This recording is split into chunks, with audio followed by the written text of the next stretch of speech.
Welcome to Respect is Growing. My name is Vanessa and I'm so happy to see you. Welcome back for anybody who's been here before. It's always nice to see a familiar face. Today I thought it would be fun to discuss some financial related things, and that is budgeting. I know, not the most fun thing in the world, but we all, regardless of our job, have limitations in terms of what we have in terms of money coming in, and it's really important to manage all that properly. So while I'm certainly not an expert, my husband and I have also worked through to where we are right now in terms of how we manage our money. I thought you might all be interested in seeing how we do that. We have general expenses that of course everybody has. We are homeowners, so we have a mortgage, we have credit cards and cell phones, so of course those bills have to get paid on a monthly basis, etc. Also home related things like gas bills, and at least here in Ontario, Canada, I know everyone has like slightly different terminology for everything.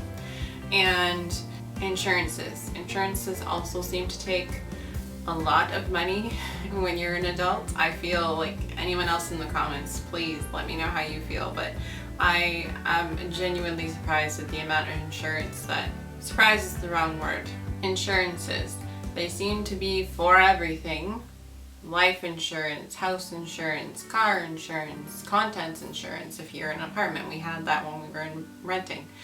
And it seems to just never end when it comes to insurances when you're an adult. So enjoy the time you have without it, because it will eventually be very much a part of your life. So let's just start with a few basics. I would highly recommend, if you're just beginning this budgeting stage of your life, no matter where you happen to be, I would recommend getting a spreadsheet, and in that spreadsheet you can itemize everything that you want. As an example, we have one, so of course our mortgage is included, that car insurance, food, even just shopping, that's regular shopping for clothes or wherever your money happens to be going. Then you just keep itemizing everything. My next recommendation is to keep your receipts for that month. So I'm going to show you some actual examples of this after. This is just the general steps to take. And then once the month is done, what you can do is divide all the receipts you have according to categories, so gas, shopping, food, whatever else you might need. That way you have an idea of how much you spent.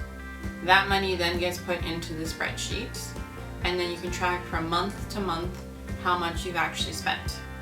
Now, the important thing to do is not stop there, because it's easy just to say, oh, I track my spending, I know exactly how much is going out. Fine. And it is easy to do that, and it's important. However, the next step to that is to get real with yourselves.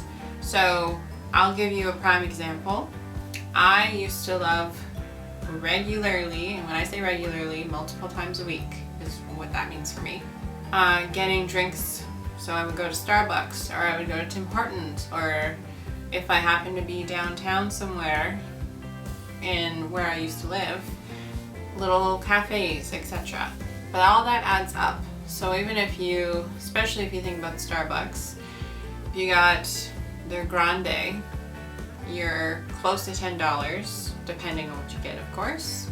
And don't get me wrong, I'm not picking on Starbucks. It's actually a quite enjoyable experience. I happen to still like their drinks.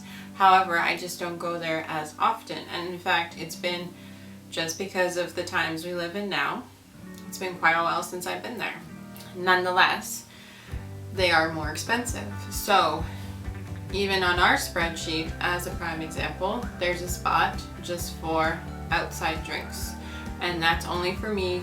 That has nothing to do with my husband. He's not one to be sort of interested in that. He's fine with just coming home and making himself a cup of tea or hot chocolate, because we happen to have that in the house and that's his preferred drink. Back to my prime example. So that's what I like to do.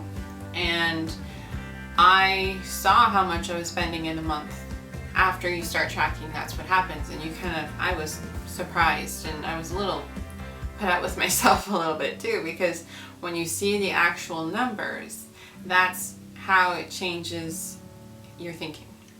So then I challenged myself and I said, okay,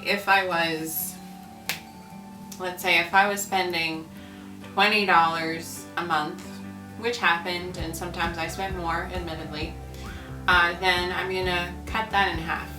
That was my challenge to myself. Nobody else was putting that on me, just myself.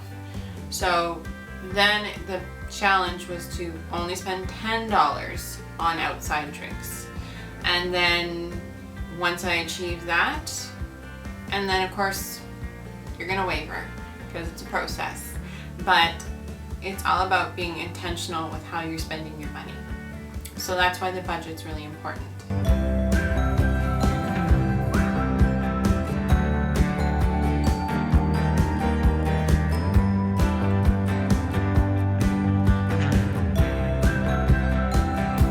Alright, I hope that this helped in terms of getting started on being a financially mindful person. And of course, I can do more videos on this if you are interested. There's definitely more information to share. There's plenty. So if you're interested, please consider a like, share, and subscribe. And I hope to see you next time.